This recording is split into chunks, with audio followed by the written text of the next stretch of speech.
My mother handed me a folded speech at my own farewell party. The first line said I was leaving the library after 15 years to save our family store. I had never resigned. I had never agreed to return. The program beside my plate named the woman my family expected me to train as my replacement. On every table lay a cream program with my photograph on the cover, celebrating Caroline Brooks and her next chapter. Inside, my brother had listed my new title at the store and thanked me for putting family first. In my bag was the city letter confirming the promotion I had accepted. There was something else, too. A bank document that used my name to support a loan I had never agreed to support. My mother smiled for the room and whispered, "Please do not make this difficult." She thought the crowd would keep me quiet. She thought embarrassment was stronger than truth. She had been using that belief on me since I was a child. Before I tell you what I said when she gave me the microphone, tell me this. Would you protect your family's reputation after they used yours without permission? Think about that while I take you back to the first time my mother called my career a temporary phase. My name is Caroline Brooks. I am 38 years old, and I manage the North Side branch of the Franklin County Library in Columbus, Ohio. I started their shelving returns during graduate school. I stayed because public libraries are one of the last places where a person can walk in with no money and still be treated like they belong. I loved the quiet order of the work. I loved matching a nervous teenager with a first job application. I loved showing an older man how to see photographs his daughter had emailed from another state. I loved the sound the front doors made at 9 each morning. It meant the building was open, and whatever someone needed, we would try. My mother, Linda, never understood that kind of value. To her, a real job produced something you could stack, price, and count before closing. Our family owned Brooks' home and garden in Lancaster, about 40 minutes southeast of Columbus. It sold paint, tools, planters, garden soil, and the kind of advice people once got from neighbors. The store had been in our family for almost 50 years. My grandfather started it in a narrow brick building with one cash register. My mother expanded it after my parents divorced. She added a greenhouse and a seasonal yard. By the time I was in high school, every person in town knew the Green Brooks delivery truck. My younger brother Mason loved being known as the future owner. He was 3 years behind me and better at smiling than planning. Customers liked him. Vendors remembered him. He could sell a patio set during a rainstorm. He could also forget to order the screws that held it together. I was the one who counted inventory after school. I matched invoices on Sunday nights. I found the missing boxes and the duplicate charges. Mom called me her little calculator when she needed help. When I asked to be paid, she called me family. That word did a lot of work in our house. Family meant you stayed late. Family meant you did not keep score. Family meant Mason could leave for a football game while I closed the register because he had people skills and I was good with details. I did not hate the store. That matters. I liked the smell of lumber near the back wall. I liked helping people choose paint. I liked my grandfather's old brass bell over the entrance. What I hated was the assumption that the store owned every skill I developed. When I received a scholarship to Ohio State, Mom stood in the kitchen with the letter in her hand, but she did not hug me or ask how I felt. She only asked who would do the quarterly inventory. "I will be home on breaks," I said. She looked toward the hallway where Mason was playing music too loudly. "Your brother is not good at that kind of thing. He can learn." Mom folded the letter once. "You are the one who is leaving." That sentence followed me for years. You are the one who is leaving, and turned every success into a small act of betrayal. I earned a graduate degree in library science and began at Northside. And the branch sat between an elementary school and a bus stop, and I loved it immediately. Daniel Reed taught me to run public meetings and read budgets as promises about who mattered, and I moved from youth services to management, while Mom kept describing my career as a phase. Mason had taken over daily operations at the store by then. Mom still owned most of it and controlled every major decision. Mason called himself president on his business cards. He called me whenever payroll did not match or a vendor threatened to stop deliveries. At first, I helped. I told myself it was temporary. I built a clean spreadsheet for accounts payable. I created a monthly inventory check. I even spent 2 weekends teaching Mason how to read a cash flow report. He listened for 20 minutes. Then he said, "Can you just keep doing this? You are faster." "I have my own job," he grinned. "You sit around with books." That was Mason. He could make an insult sound like a joke and then blame you for hearing it. I became branch manager at 32. Northside had 22 employees, a crowded calendar, and a building that needed more repairs than the city wanted to fund. Mom brought a cake to the reception, then asked whether my new title gave me enough flexibility to handle the store's year-end books. When I said no, she accused me of getting defensive. For the next few years, I became careful. I helped only when the request was small. I stopped opening store spreadsheets. I stopped answering calls during work. When Mason sent photos of invoices, I replied with the number of their accountant. The store did not collapse, it adjusted. Mason hired a bookkeeper for 10 hours a week. Mom complained about the cost, but she paid it. That should have proved they never needed my unpaid labor. Instead, it convinced them I was withholding something that belonged to them. The trouble began on a freezing Tuesday in late February when Mom called my office line as I closed the branch, a number she used only after I ignored her cell calls. "We need you this weekend," she said. I watched sleet strike the dark windows. "For what?" "Mason is changing the store." That was too vague to be accidental. Changing it how? He bought the warehouse next door. I sat down. The warehouse had been empty for years. It was twice the size of the store and needed a new roof. He bought it. He signed an agreement. "We close in 60 days. "With what money?" Her pause answered me. Mom said Mason planned to turn the warehouse into an event and outdoor living center. He wanted to rent tables, tents, heaters, and decorative lighting. He had already ordered sample inventory. He believed weddings and corporate events would carry the store through winter. It was not a terrible idea on its face, but scale was the problem. Mason had committed to a building before proving demand, and he had paid a deposit that would not return if the deal failed. "We are applying for an expansion loan," Mom said.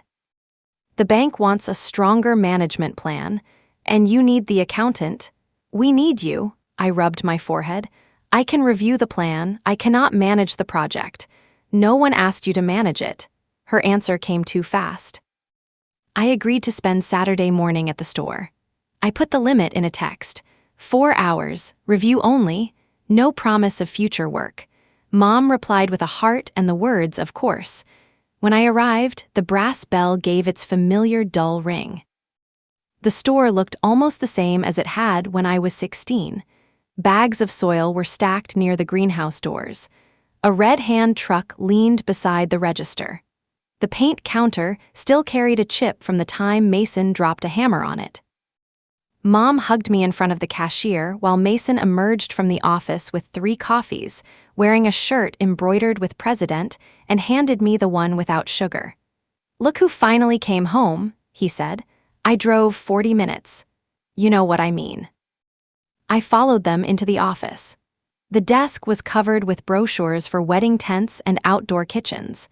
Mason had created a presentation with glossy images, projected revenue, and no clear estimate for storage, insurance, staffing, or repairs. I asked to see the purchase agreement, and his smile faded. "Why?" "Because the closing date matters.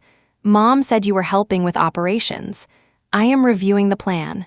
He looked at her, and she looked at the papers. That was the first moment I understood they had already told each other a different version of my answer. For the next 4 hours, I worked. I marked missing costs. I corrected inflated revenue. I showed them that the proposed loan payment would consume most of the store's average monthly profit, even before the warehouse produced a dollar. Mason leaned back in his chair. You always make things sound impossible. I make the numbers visible. Same thing with you. Mom tapped the table. What would make the bank comfortable? A smaller loan, a slower launch, someone experienced in operations. Mason pointed at me. There. No. He laughed once. You just described yourself. I described a role. I did not volunteer for it. Mom's voice softened. Caroline, this would not be forever. There it was. The real request had finally entered the room. She wanted me to take leave from the library for 6 months. I would build systems, train staff, prepare the warehouse, and help secure the loan. Mason would handle sales and public relations. Mom called it a family transition. I asked what I would be paid. Mason stared as if I had sworn in church. Mom said, the store cannot carry another executive salary before the expansion. So you want me to leave my job and work without pay? You have savings. I closed the folder. No, Mom reached across the table. Please do not answer from pride. This is not pride. This is rent, retirement, health insurance, and a career I spent 15 years building. Mason stood. It is a library, Caroline. People return books whether you are there or not. I looked at him. Then the store can sell mulch without me. The room went still. Mom removed her hand from the table. Your grandfather built this for us. He built a store. He did not build a claim on my life. I left after 3 hours and 40 minutes, though I had promised 4, and for years, I would have stayed to prove I was reasonable. But that day, I packed my notes and walked out while Mason was still talking. In the parking lot, Mom followed me through the freezing rain without a coat, and water darkened the shoulders of her sweater. You embarrassed him, she said. We were alone. He is under pressure. So am I, she lowered her voice. The bank likes your background. It changes how they see the business. That sentence bothered me. Did you give them my name? We told them you were advising us. I reviewed a draft today, that is all. Do not be so technical. With a bank, technical is important. Mom wrapped her arms around herself. For a moment, she looked tired rather than controlling. I cannot lose the store. I felt the old pull, and she knew how to turn her fear into my assignment. I do not want you to lose it, I said, but I will not leave my job. Send the accountant the revised numbers. Start smaller. That is the help I can give. Her mouth tightened. Your brother was right. The city changed you. No, the city pays me when I work. I drove back to Columbus with wet sleeves and a headache, and by Monday, I had almost convinced myself the boundary had worked. Then a woman at the library desk congratulated me on moving home. Her name was Mrs. Watkins. She had known my mother for years and visited Northside when she stayed with her daughter. She returned a stack of mysteries and smiled. Linda says you are taking over the store, she said. That must be exciting. My hands went cold. She is mistaken, Mrs. Watkins blinked. She sounded certain. I waited until she left, then I called Mom. Why are you telling people I am taking over the store? I said you were helping with the transition. She said I was moving home. You know how people talk. You started the talk. Mom sighed. Caroline, we are trying to build confidence. Customers hear change and get nervous. Use Mason's name. Mason is young. He is 35. You know what I mean? I did. Mason could be president when the title brought praise, while I became the responsible one when the title required trust. I told Mom to correct the rumor. She promised she would. That night, I wrote a careful email to both her and Mason. I stated that I had no role at Brooks' home and garden. I had not agreed to leave the library. They did not have permission to use my name in conversations with lenders, vendors, or customers. Mason replied first, You are making this bigger than it is. Mom replied an hour later, Understood, we love you. I saved both messages because I wanted the problem to be over, but it was only beginning. 2 weeks later, Daniel asked me to close his office door. He was now the library system's deputy director and still wore the same plain ties and kept pencils in a chipped mug, but that morning he did not offer me one. "Are you planning to resign?" he asked. "No." "Are you considering it?" "No." He turned his monitor toward me. Someone had emailed the library's general inbox from an address I did not recognize. The message asked when my position would be posted because I was returning to Lancaster to run my family's business. My face burned. This is not true. I believed that, the board may still ask. The timing could not have been worse. Daniel had encouraged me to apply for a new position overseeing community services across 6 branches. The job would expand our mobile library program, job support classes, and partnerships with neighborhood schools. It was the work I wanted most. The final interview was in 3 weeks. Daniel folded his hands. Personal plans are personal, but the board needs to know a candidate intends to stay. I do. Then make sure there is nothing else out there. Although I had done nothing wrong, I left his office furious at my family and ashamed, as if I had brought disorder into a place where I was supposed to manage it. At lunch, I searched the store's social media page, and the answer was waiting in a photograph. Mom and Mason stood in front of the empty warehouse. Mason held a ceremonial shovel, while Mom held a sign that read Brooks Event and Outdoor Center. The caption announced an exciting new chapter for our family business. The last line said, "We are especially grateful that Caroline will bring her leadership experience home this fall." There were more than 100 comments. Former teachers congratulated me, customers said the store would be in good hands, and one person wrote that my grandfather would be proud. I stared at that sentence the longest. Mom had not merely started a rumor, and she had published a decision. I called Mason, and he answered from the store floor. "Take the post down. Hello to you too.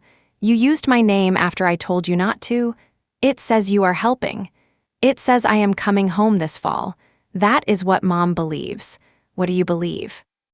He lowered his voice. "I believe you are not going to let the store fail over a technicality. My life is not a technicality. Nobody is asking for your life. You want my job, my time, and my reputation. What would you call that?" A customer spoke near him, and Mason covered the phone, answered, then came back. "Can we discuss this when you are calmer?" I almost laughed. "Delete the post." He said he would talk to Mom. I said I would report the use of my photograph if it remained online. That got his attention. The post disappeared 20 minutes later, but the comments did not disappear from people's minds. That evening, Mom arrived with lemon cookies and an apology that blamed the wording. I asked whether she had told Mason I was coming home. I told him you would not abandon us. I am refusing a job. I am not abandoning you. She said my grandfather had left the store to the family, so I reminded her that she owned 60%, Mason owned 40%, and I owned none because I had chosen another career. "Then let the owners protect it," I said. Mom pushed the cookies toward me. "You make everything sound like a contract. Because you turn every favor into an obligation." At the door, she mentioned the store's 50th anniversary dinner in May. I said I would think about attending. She nodded as if I had agreed to something more. After she left, I sent Daniel a written correction stating that I had no role at the store and no intention of leaving the library. The next morning, I drafted a formal correction stating that I had no employment relationship with the store and no intention of leaving the library, and Daniel placed it in my personnel file. "That should be enough," he said. I wished I believed him. For a while, life returned to normal as I prepared at night for the community services interview, centering my proposal on mobile library vans for neighborhoods without easy access to a branch. Lee Morgan, our adult services librarian, helped me practice, and she had a dry sense of humor and no patience for family guilt. When I described the social media post, she said, "They announced your resignation before you resigned. That is not a misunderstanding. It is a strategy." I defended Mom. I said the store represented decades of work and that losing it would feel like losing family history. Lee asked, "Why is preserving history your job only when Mason makes the future expensive?" At the interview, Susan Keller asked how I handled people who feared change. "You acknowledge the fear," I said, "but you do not let fear choose the facts." Daniel said the decision would take about a month, and the wait made every phone call feel important. A week later, I received one from a bank. A week later, I received one from a bank. The caller introduced herself as Rachel Owens, a commercial lending officer in Lancaster. She asked whether I had a few minutes to confirm information related to Brooke's home and garden. My grip tightened around the phone. "What information?" She said the loan application described me as the incoming operations director. The management plan stated that I would leave my public position after a transition period. It also included my estimated salary from the library as evidence of personal financial stability. "I did not provide that information," I said. Rachel became very careful. "Are you saying the plan is inaccurate?" "Yes." "Have you agreed to join the business?" "No." "Have you agreed to guarantee any part of the loan?" "No." There was a pause long enough for both of us to understand what the call meant. Rachel asked me to send a written statement. She did not accuse anyone of fraud. She did not share confidential figures. She simply said the bank could not continue evaluating the application based on a management role that did not exist. I thanked her and ended the call. Then I sat at my desk with both hands flat on the wood. Mom and Mason had taken a rumor and placed it inside a bank file. Until then, I had treated their behavior as emotional pressure, but now it had practical weight. I wrote the statement in plain language. I was not an employee, consultant, officer, owner, or guarantor of Brooke's home and garden. I had reviewed one draft plan for less than 4 hours as a family favor. I had declined all requests to join the business. Before sending it, I called Mom. "Did you tell the bank I was becoming operations director?" She did not answer. "Mom, I need the truth. We said you were expected to join." "By whom?" "By your family." "That is not how employment works." Her voice hardened. "The bank wanted continuity. We explained that you had the experience. You gave them my salary. Public salaries are public. You used it to support your loan. It shows you are responsible. It shows nothing about your commitment to the store." Mason took the phone, and he must have been in the room with her. "Do not send anything yet," he said. "The bank called me. We can fix the wording. The wording is not the problem.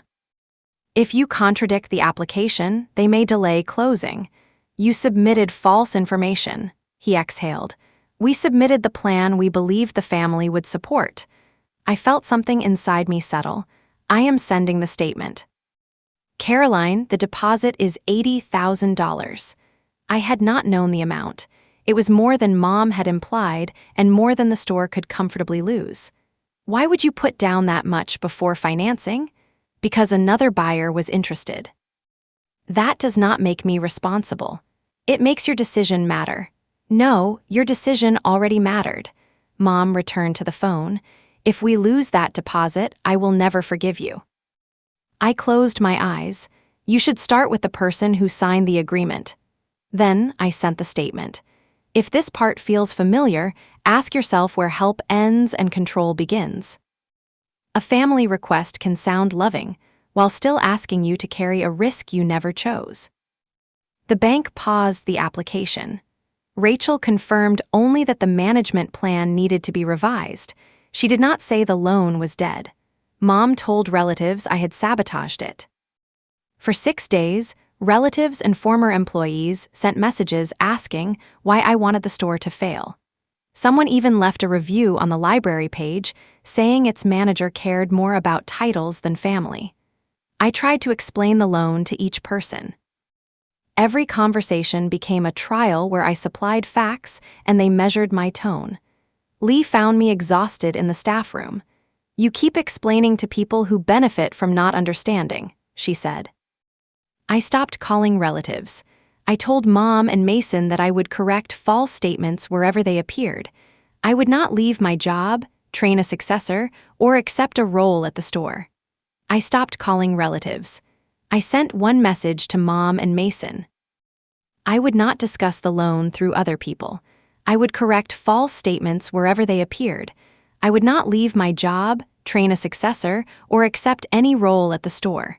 Mason replied with one line, "No one asked you to train a successor." I saved it. 3 days later, I received the promotion call. Daniel asked me to come upstairs, where Susan Keller waited with a blue folder on the conference table and offered me the Director of Community Services position. For a second, I could not speak. The job came with responsibility for 6 branches, 3 outreach teams, and the mobile library plan I had proposed. It also came with a raise large enough to make me check the number twice.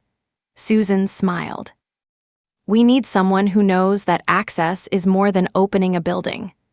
I thought of every evening spent mapping bus routes, the teenagers who used our parking lot internet after closing, and the families who took 2 buses to reach Northside. "I accept," I said. With the start date 6 weeks away and the announcement private until the city completed routine paperwork, I signed a conditional acceptance letter and slid it into my bag. Daniel shook my hand.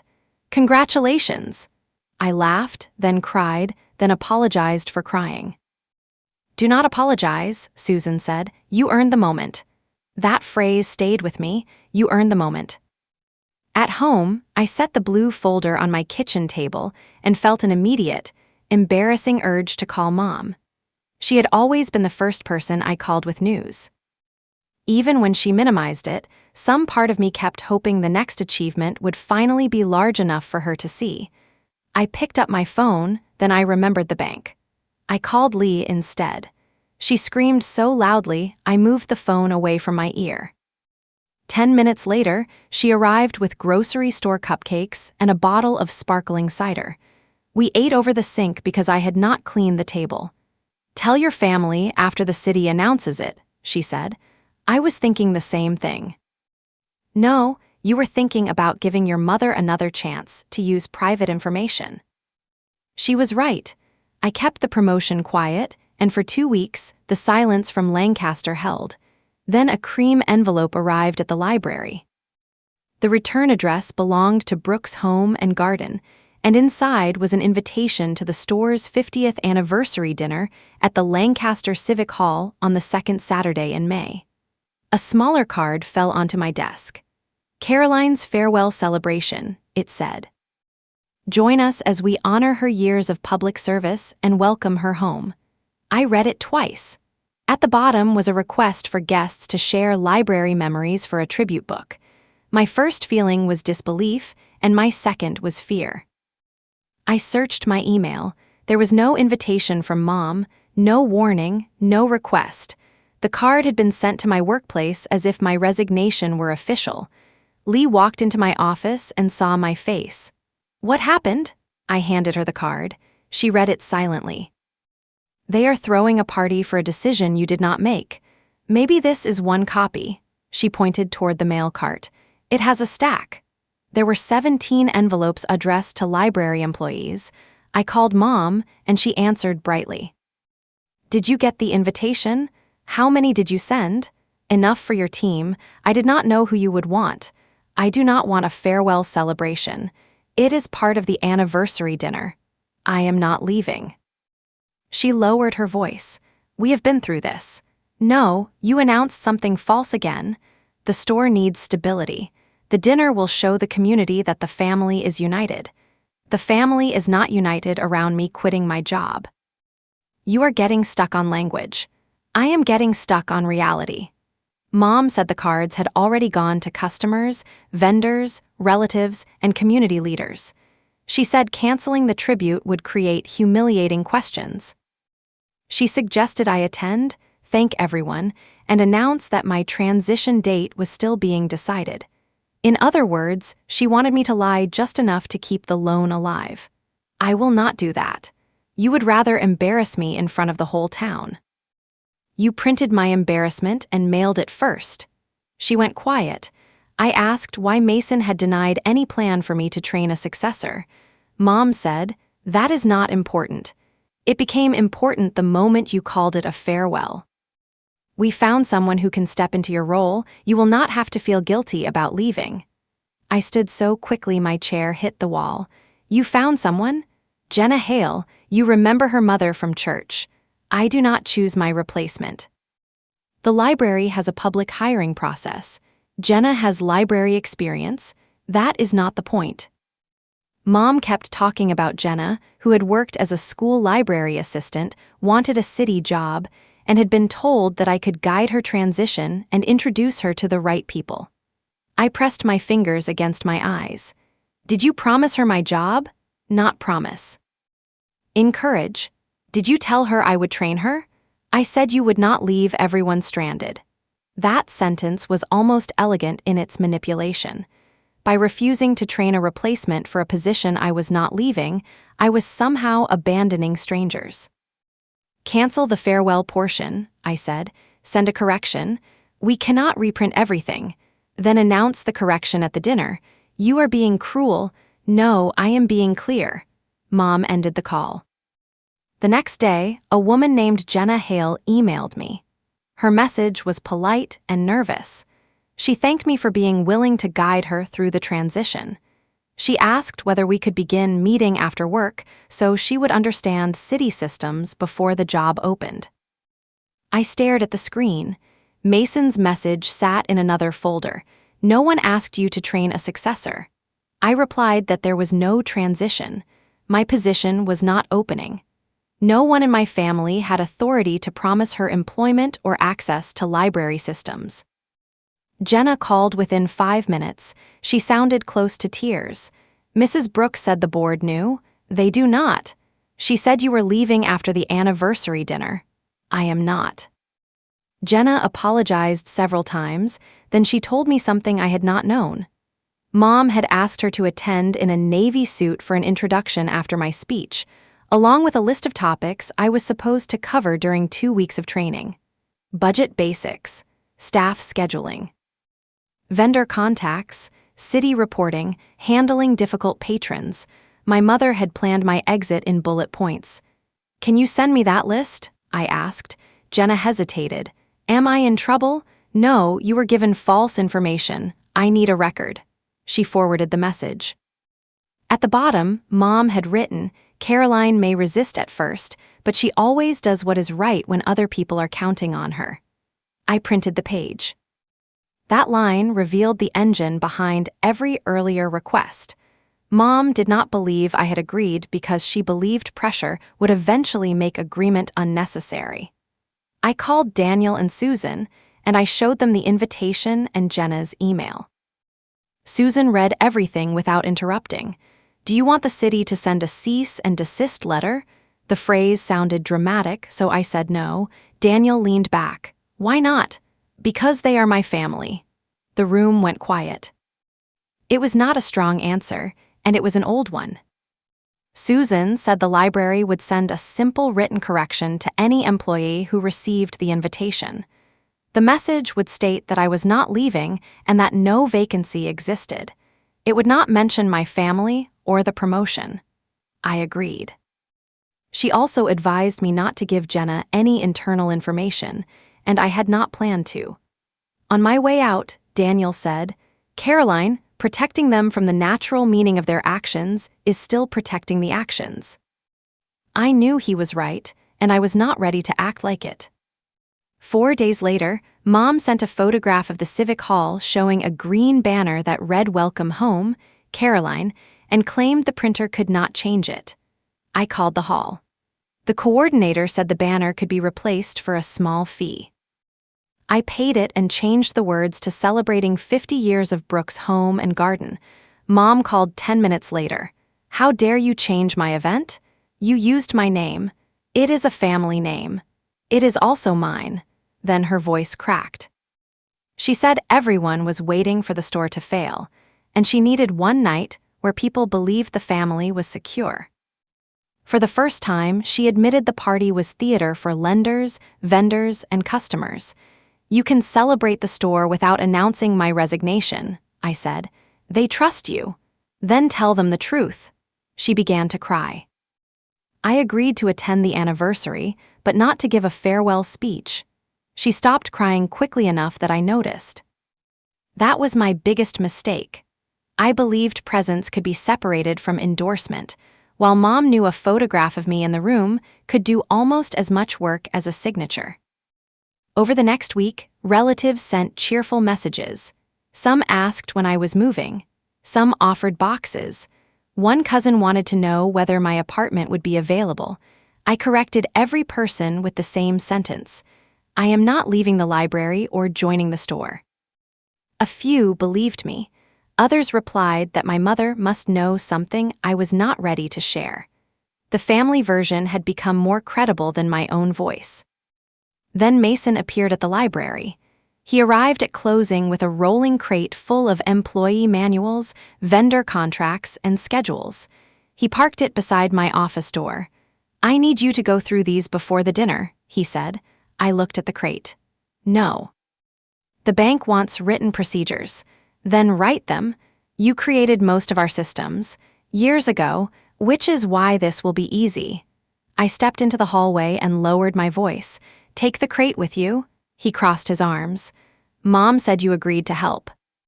I agreed to attend dinner. She said you would speak about the transition. She lied. His face changed. Not shock, annoyance. Do not call her a liar. What word would you use? He glanced toward the public desks. "Can we not do this here? You brought a card of business records to my job." He moved closer. "If the loan fails, the store loses the deposit. Mom may have to sell the greenhouse lot to cover it. Are you really willing to watch that happen because you like your title?" I looked at him. "Why are the only choices my career or your consequences? We are family. You keep saying that when you need labor." He kicked the crate wheel into place. "You think you are better than us." "No, I think I am separate from you." That answer surprised both of us.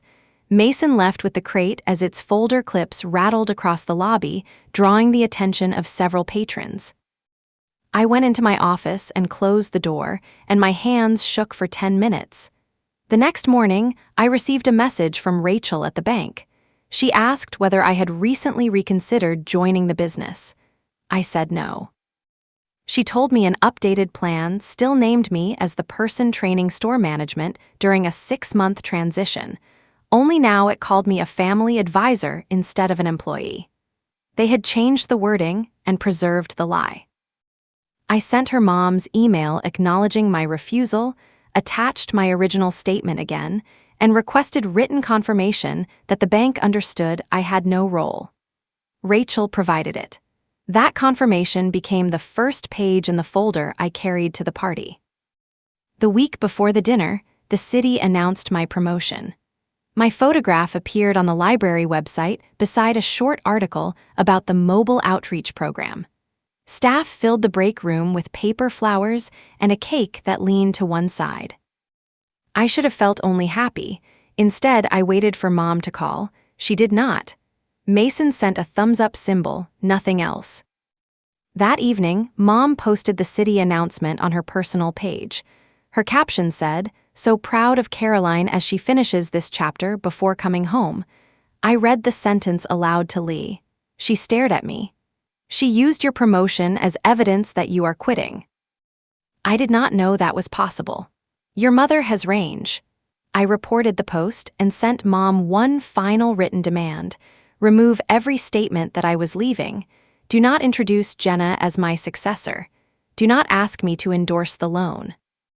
Do not use my name in any business material. Mom replied, "We will talk as a family on Saturday." I wrote back, "No, these are not discussion points." She did not answer. On Friday afternoon, Jenna came to the branch. She looked younger than I had pictured, perhaps 28, with a canvas tote covered in book pins. She asked if we could speak privately. In my office, she placed a cream program on my desk. The cover showed the same photograph from the invitation, and inside was a schedule for the anniversary dinner. "Welcome from Linda Brooks, 50 years of service. A tribute to Caroline's library career. The next generation. family commitment and expansion. Closing toast. Under the next generation, Jenna's name appeared beneath mine. I felt the room narrow. Where did you get this? Mrs. Brooks dropped off a box at my house, she said. She told me not to worry about your email. She said you were emotional because the city announcement came sooner than expected. I turned the page. A short biography called Jenna the incoming manager of Northside Library and said she would train under me before I assumed full-time leadership of the family business. This is false, I said. I know. Jenna's cheeks turned red. I called the city employment office. They said there is no opening. I should have called before. You trusted someone who sounded certain. She also said your family sponsored my mother's fundraiser last year. I felt like I owed her the benefit of the doubt. That was Mom's favorite currency. Not money, obligation. Jenna slid another paper across the desk, and it was the speech Mom wanted her to give. One line thanked me for choosing family over personal ambition. Jenna said, "I am not attending." I looked at her. You do not have to disappear because they lied. I do not want to be used against you. The sentence almost undid me. I asked whether I could keep the program and speech, and she said yes. Before leaving, Jenna apologized again. I told her the responsibility belonged to the people who created the lie, not the person they placed inside it. After she left, I called Rachel, and I asked whether someone from the bank would attend the dinner. She said she had been invited but would not discuss the loan at a public event. A senior bank officer named Thomas Grant planned to attend because the store was a longtime client. Does he know my role is false? He has access to the file, she said, but bring your written confirmation if anyone pressures you to sign something. That answer told me more than she could say directly. I called Daniel next and asked him and Lee, who had both received invitations, to come. Daniel said, "Are you sure?" "No, but I need witnesses who know the truth." Susan could not attend, but she gave Daniel permission to confirm my employment status if someone made a public false statement, and she also printed a copy of the promotion announcement on city letterhead. I placed it behind the bank confirmation. Then I printed Mom's email to Jenna. Caroline may resist at first, but she always does what is right when other people are counting on her. That became page 3. Page 4 was Mason's denial. No one asked you to train a successor. Page 5 was the updated management plan naming me as family advisor. I did not build a giant case. I chose only what the room needed to understand. One lie, one denial, one document that carried the lie into a loan file. On Saturday morning, I sat at my kitchen table with the cream program in front of me. The title looked harmless, Celebrating Caroline Brooks and Her Next Chapter. That was why it worked.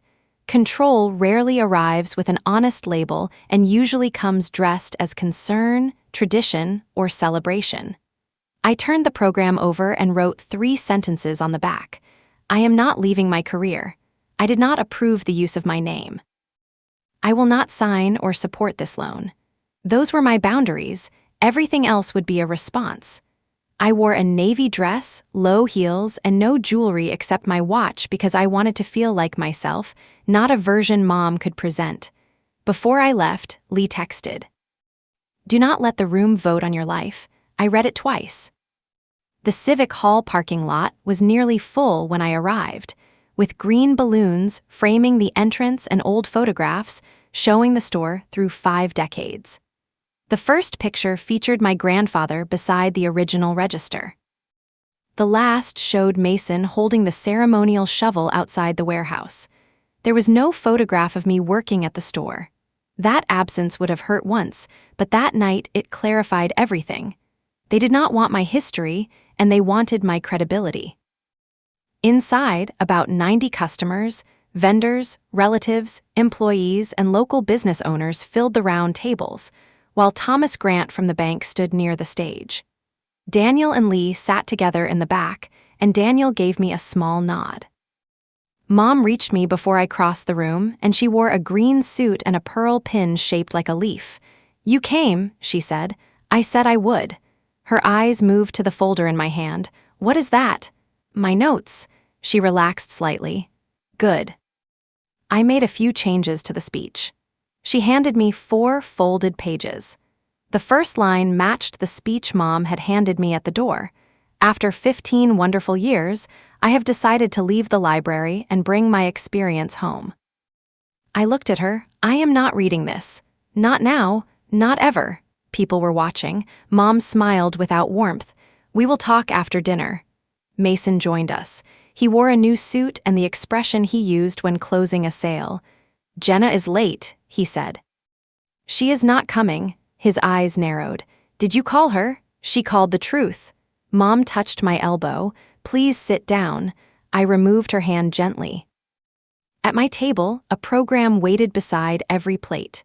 The banner behind the stage no longer said "Welcome home, Caroline."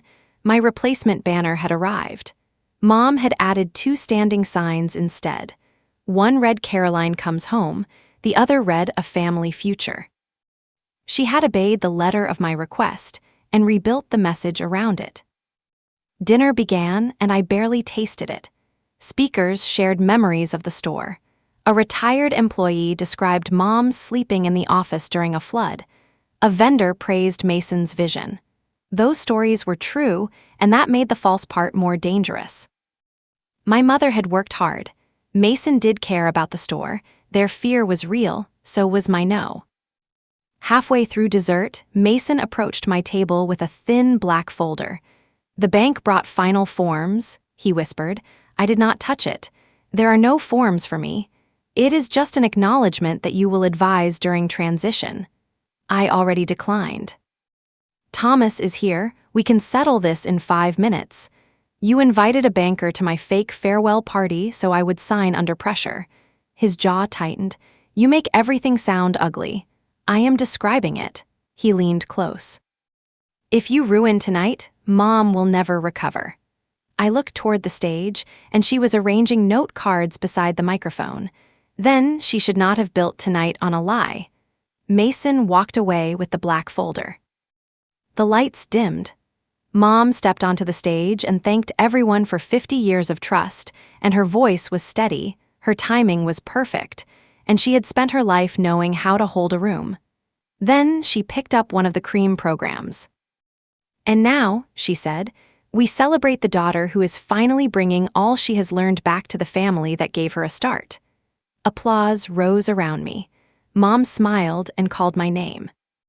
For 1 second, I stayed seated. The applause continued as people turned to find me, and Mom held out her hand, like I was a guest she had invited onto a game show. Then I stood. I carried the cream program and my folder to the stage, where Mom kissed my cheek before I could move away and place the prepared speech on the lectern. "Just read it," she murmured. "We can fix the details later." I looked at the room. Mrs. Watkins sat near the front while several library employees waited in the back, and Thomas Grant stood beside Mason, and Daniel and Lee watched without smiling. I unfolded Mom's speech. "My mother asked me to begin with this sentence," I said. The room settled. I read it aloud. "After 15 wonderful years, I have decided to leave the library and bring my experience home." Mom's shoulders lowered. Then I folded the speech again. "That sentence is not true." No one moved. Mom stepped toward the microphone. "Caroline is nervous." I held up one hand. "I am not nervous. I am correcting an announcement made without my permission." A chair scraped near the kitchen doors. I opened the cream program. "This says tonight is a farewell to my library career. It names a replacement." "It says I will lead the family store. I agreed to none of those things." Mom's smile vanished. "This is not the place. You chose the place." Mason came closer to the stage. "We can discuss this privately." I tried privately. I tried by phone, email, and in person. I turned toward the audience. "I am not resigning from the library. There is no vacancy at Northside. Jenna Hale was told otherwise, but she was misled. She is not responsible for that." A murmur moved through the room. Mom reached for the lectern. We were celebrating a possibility. "You printed it as a decision." I lifted the program. This is not a possibility. It is a schedule, a biography, and a public announcement. Thomas Grant looked down at the black folder in Mason's hands. Mom said, "We believed you would help once you understood what was at stake." I opened my own folder. That belief was also placed in a loan application. The room changed as people stopped shifting, and even the kitchen staff near the doors went still. Mason said, "Do not discuss private business. You used my public salary and professional background in that business." I held up the bank's confirmation. "The bank has been informed in writing that I am not an owner, employee, advisor, or guarantor. I will not sign any acknowledgement tonight or later." Thomas raised his head. Mason's face reddened. "No one asked you to guarantee the loan." I removed the page with his message. "You also wrote that no one asked me to train a successor." Then I held up Mom's email to Jenna. The next day, Jenna received a training list and this explanation. "Caroline may resist at first, but she always does what is right when other people are counting on her." A few people looked toward Mom. I did not raise my voice, and I did not need to. "That line is why we are here." My answer was no. My family treated no as the beginning of a pressure campaign. Mom's face tightened. "We raised you to care about more than yourself. You raised me to be useful." The words came out quieter than I expected.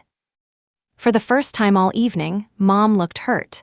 That hurt was real, and I let it be real without taking responsibility for creating it. She said, "Your grandfather gave you your start." "My grandfather gave me a summer job. The library gave me a career. I built the rest." Mason climbed the first step to the stage, while Daniel stayed in the back because he understood that this part had to be mine. Mason held out the black folder. "The store will lose $80,000 if the financing fails. The store may lose the deposit you chose to risk. You could prevent that with one signature." There it was, the request they had hidden inside the celebration. I looked at the folder. "What does the form say?" He hesitated. Thomas Grant spoke from the floor. "Mason, do not characterize bank documents from the stage." His tone was calm, but the warning was clear. Mason looked at him, then back at me. "It says she will provide management support." I said, "For how long?" "6 months." "How many hours?" "We can decide." "Paid or unpaid," Mom answered. "Caroline, please," I faced her. "That is the entire problem. You promised my time before asking what it costs me." She gripped the edge of the lectern. "I was trying to save what our family built. By announcing that I would give up what I built. We thought you would come around." "No." "You thought the crowd would make refusal too painful." Her eyes moved across the tables, and she saw what I saw. Every invitation, every program, and every guest had been part of the pressure. Mom whispered, "You are humiliating us." I placed the prepared speech beside her. "I am not ashamed of you needing help. I am ashamed that you used celebration to disguise consent." Then I took the city letter from my folder. "I have accepted a promotion to direct community services across 6 library branches." Lee began clapping. Daniel joined her. Then my coworker stood. The applause spread unevenly through the room. Some people remained still. That was fine. I had not come to win a vote. I continued. "The city is expanding mobile services for neighborhoods that cannot easily reach a branch. I helped build that plan. I am staying because the work matters and because I chose it." Mom stared at the letter. "You did not tell me," she said. "I stopped giving you news you could turn into leverage." That landed harder than anything else I had said. Mason shook his head. "So that is it? You get a better title and we lose the store? The loan can be revised. The warehouse deal can be renegotiated or abandoned. You may lose money. None of those outcomes require my career. You do not know what the bank will do." "No, neither do you. That is why you should stop telling people my name guarantees an outcome." I stepped away from the lectern and walked down to Thomas Grant. I handed him my signed statement and the bank confirmation. "For the record," I said, "I have no role in the expansion." He accepted the pages. "Understood." That was the irreversible part. Not the speech, not the applause, the record. My family could tell relatives I was selfish and claim I had surprised them, and they could cry, blame, and rewrite, but they could not place my silence inside the loan file anymore. Mason looked at the black folder in his hand, then he closed it. Mom remained on stage beside the cream programs. I returned to the microphone one last time. The store deserves an anniversary built on its own work. My family has every right to celebrate that. They do not have the right to retire me from a career I love, appoint my replacement, or pledge my labor. I turned the program over, and the 3 sentences I had written that morning faced me. I am not leaving my career. I did not approve the use of my name. I will not sign or support this loan. Then I set the program on the lectern and walked off the stage. No one stopped me. Daniel and Lee followed me into the lobby as low voices filled the room behind us and old photographs of the store lined the wall. Lee touched my arm. "Are you okay?" I was shaking, and I was also breathing more easily than I had in months. "I think so." Daniel handed me my coat. "You were clear." Outside, the air smelled like rain and wet pavement, and I expected Mom to follow. She did not. The immediate consequences were less dramatic than the party. The bank rejected the original expansion plan because its management structure was too weak without my fictional role. So Mason extended the warehouse closing and found a smaller local investor. He still lost part of the deposit. The store did not close. Instead, Mason abandoned the event rental plan and leased only one section of the warehouse for seasonal storage. He sold the sample inventory and ended the expensive advertising contract. Those were the same smaller steps I had suggested at the first meeting. Mom removed the farewell posts. She did not apologize publicly. She wrote that plans had changed because of unexpected professional obligations. I posted one correction on my own page. "I am proud to continue my work with the library. I have not accepted any role with Brooks Home and Garden. Please direct questions about the store to its owners. Nothing more." Jenna later earned an open assistant position at another branch through the normal process, without a recommendation from me beyond the public application link. 3 months passed before Mom contacted me. Her letter arrived in a cream envelope, and for a moment I thought it might be another invitation. Inside was one of the farewell programs. Across the cover, she had written, "I should have asked." It was not a full apology and did not name the bank file, Jenna, or the public pressure, but it was the first sentence she had written that placed the action on herself. I called her. We spoke for 12 minutes. I told her contact would continue only if she stopped using relatives as messengers and never used my name for the store again. She said, "I understand." I did not answer, "Of course." I did not make peace faster than trust could grow. I said, "We will see." Mason and I did not speak for almost a year, and when he finally called, he only asked whether I wanted the old brass bell before they replaced the store entrance. I said yes. He mailed it without a note. The bell now sits beside the cream program on my office shelf, one reminding me where I came from, and the other that where I came from does not decide where I go. Our first mobile library van launched that fall. On opening morning, a little girl climbed aboard and asked whether she needed money for a card. "No," I told her, "you just need your own name." I heard the words after I said them. For years, my family treated my name like a shared asset. They used it to calm a lender, impress customers, recruit a replacement, and announce a future I had never chosen. The party changed that. My next chapter did begin that night. My mother was right about one thing. She was wrong about who got to write it. Would you have taken the microphone or walked away before the speeches began? Whatever boundary you choose, make sure the decision belongs to you.